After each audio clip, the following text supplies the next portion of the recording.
السلام عليكم يا أهل بيت النبوة وموضع الرسالة ومختلف الملائكة ومهبط الوحي ومعدن الرحمة وخزان العلم ومنتهى الحلم وأصول الكرم وقادة الأمم وأولياء النعم وعناصر الأبرار ودعائم الأخيار وساسة العباد وأركان البلاد وأبواب الإيمان وأمناء الرحمن وسلالة النبيين وصفوة المرسلين وعترة خيرة رب العالمين ورحمة الله وبركاته. السلام على أئمة الهدى ومصابيح الدجى وأعلام التقى وذوي النهى وأولي الحجى وكهف الورى وورثة الأنبياء والمثل الأعلى والدعوة الحسنى وحجج الله على أهل الدنيا والآخرة والأولى ورحمة الله وبركاته. السلام على محال معرفة الله ومساكن بركة الله ومعادن حكمة الله وحفظة سر الله وحملة كتاب الله وأوصياء نبي الله وذرية رسول الله صلى الله عليه وآله ورحمة الله وبركاته. السلام على الدعاة إلى الله والأدلاء على مرضاة الله والمستقرين في أمر الله والتامين في محبة الله والمخلصين في توحيد الله والمظهرين لأمر الله ونهيه وعباده المكرمين الذين لا يسبقونه بالقول وهم بأمره يعملون ورحمة الله وبركاته. السلام على الأئمة الدعاة والقادة الهدى والسادة الولاة والذادة الحماة وأهل الذكر وأولي الأمر وبقية الله وخيرته وحزبه وعيبة علمه وحجته وصراطه ونوره وبرهانه ورحمة الله وبركاته. أشهد أن لا إله إلا الله وحده لا شريك له كما شهد الله لنفسه وشهدت له ملائكته وأولو العلم من خلقه لا إله إلا هو العزيز الحكيم. وأشهد أن محمدًا عبده المنتجب ورسوله المرتضى أرسله بالهدى ودين الحق ليظهره على الدين كله ولو كره المشركون. وأشهد أنكم الأئمة الراشدون المهديون المعصومون المكرمون المقربون المتقون الصادقون المصطفون المطيعون لله القوامون بأمره العاملون بإرادته الفائزون بكرامته. اصطفاكم بعلمه وارتضاكم لغيبه واختاركم لسره واجتباكم بقدرته وأعزكم بهداه وخصكم ببرهانه وانتجبكم لنوره وأيدكم بروحه ورضيكم خلفاء في أرضه وحججا على بريته وأنصارا لدينه وحفظة لسره وخزنة لعلمه ومستودعا لحكمته وتراجمة لوحيه وأركانا لتوحيده وشهداء على خلقه وأعلاما لعباده ومنارا في بلاده وأدلاء على صراطه. عصمكم الله من الزلل وآمنكم من الفتن وطهركم من الدنس وأذهب عنكم الرجس وطهركم تطهيرا. فعظمتم جلاله وأكبرتم شأنه ومجدتم كرمه وأدمتم ذكره ووكدتم ميثاقه وأحكمتم عقد طاعته ونصحتم له في السر والعلانية ودعوتم إلى سبيله بالحكمة والموعظة الحسنة وبذلتم أنفسكم في مرضاته وصبرتم على ما أصابكم في جنبه وأقمتم الصلاة وآتيتم الزكاة وأمرتم بالمعروف ونهيتم عن المنكر وجاهدتم في الله حق جهاده حتى أعلنتم دعوته وبينتم فرائضه وأقمتم حدوده ونشرتم شرائع أحكامه وسننتم سنته وصرتم في ذلك منه إلى الرضا وسلمتم له القضاء وصدقتم من رسله من مضى. فالراغب عنكم مارق واللازم لكم لاحق والمقصر في حقكم زاهق والحق معكم وفيكم ومنكم وإليكم وأنتم أهله ومعدنه وميراث النبوة عندكم وإياب الخلق إليكم وحسابهم عليكم وفصل الخطاب عندكم وآيات الله لديكم وعزائمه فيكم ونوره وبرهانه عندكم وأمره إليكم. من والاكم فقد والى الله ومن عاداكم فقد عاد الله ومن أحبكم فقد أحب الله ومن أبغضكم فقد أبغض الله ومن اعتصم بكم فقد اعتصم بالله. أنتم الصراط الأقوم وشهداء دار الفناء وشفعاء دار البقاء والرحمة الموصولة والآية المخزونة والأمانة المحفوظة والباب المبتلى به الناس. من أتاكم نجا ومن لم يأتكم هلك. إلى الله تدعون وعليه تدلون وبه تؤمنون وله تسلمون وبأمره تعملون وإلى سبيله ترشدون وبقوله تحكمون. سعد من والاكم وهلك من عاداكم وخاب من جحدكم وضل من فارقكم وفاز من تمسك بكم وأمن من لجأ إليكم وسلم من صدقكم وهدي من اعتصم بكم. من اتبعكم فالجنة مأواه ومن خالفكم فالنار مثواه.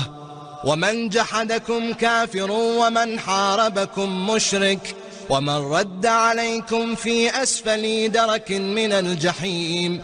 أشهد أن هذا سابق لكم فيما مضى وجار لكم فيما بقي وأن أرواحكم ونوركم وطينتكم واحدة طابت وطهرت بعضها من بعض.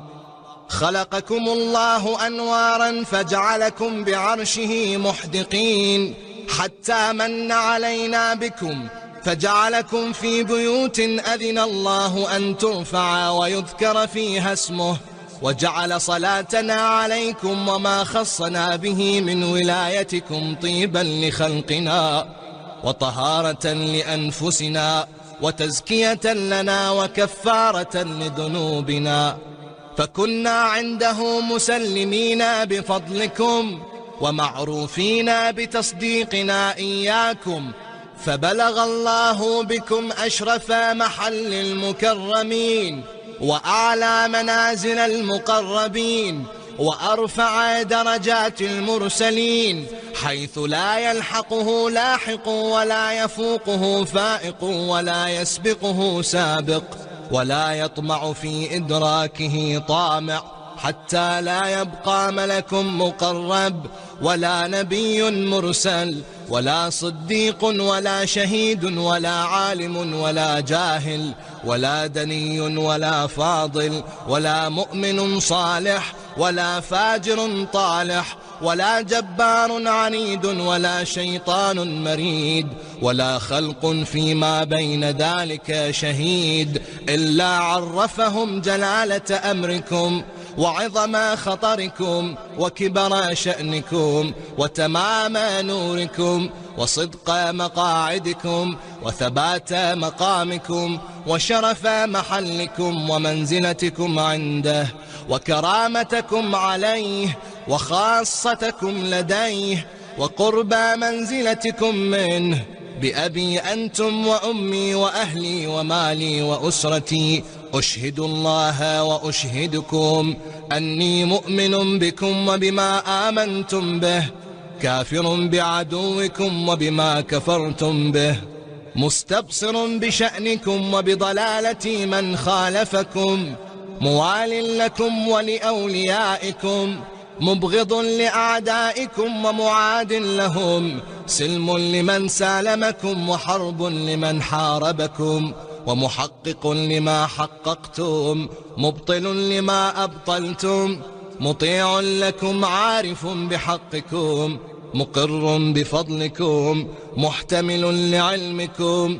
محتجب بذمتكم معترف بكم مؤمن بإيابكم مصدق برجعتكم منتظر لأمركم مرتقب لدولتكم آخذ بقولكم عامل بأمركم مستجير بكم زائر لكم لائذ عائذ بقبوركم مستشفع إلى الله عز وجل بكم ومتقرب بكم إليه ومقدمكم أمام طلبتي وحوائجي وإرادتي في كل أحوالي وأموري مؤمن بسركم وعلانيتكم وشاهدكم وغائبكم وأولكم وآخركم ومفوض في ذلك كله إليكم ومسلم فيه معكم